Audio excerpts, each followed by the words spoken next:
Thank you. So, I guess I can go back here since it's working. So the intent of my project is fourfold. It's to chronicle the stories of Black communities, to document and bear witness for the things, for the history of the Black community, but also highlight Black community and go beyond the narratives that we hear as like the lands being vacant and dilapidated, and talk about not just what was there, but using the buildings and the places that were there to contextualize how we think about the future, so that we can imagine new practices and policies that include the Black landscape that was there. So I'll talk more about that, because it's still an idea that I'm thinking through some, but I think I'm there.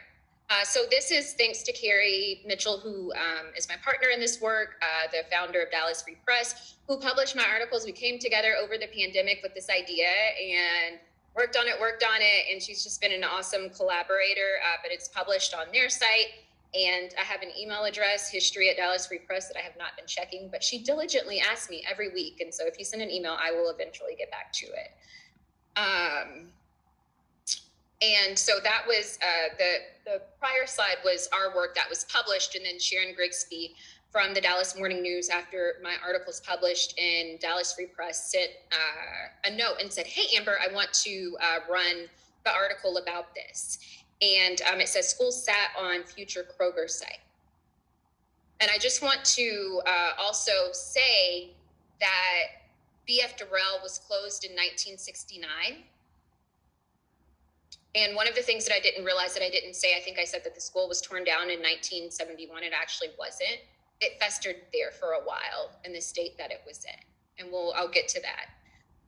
But as I went to this, and even some of the language that I myself have used is talking about this as though it is a vacant site. But if you go to where it is, which is on Cochran, off of next to that Starbucks off of 75, it's in the middle of the city.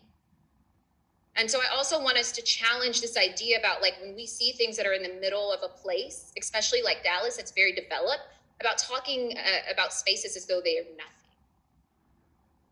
And what we miss when we do that. And so I want to talk about B.F. Durrell, the school, as though it's still there. To talk about the communities as though they are still there. To talk about the people and the lives as though that they are still there, so that when we are reimagining with that context and not without.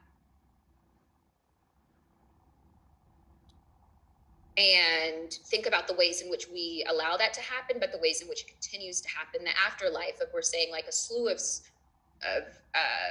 and to think of that B.F. Durrell was also shut down and closed in the name of integration or desegregation, or whatever it is that we want to call it. And to think about a school whose building was built, and this is to show where B.F. Durrell is. I am bad with directions and maps, but I do have a pointer. So let's see.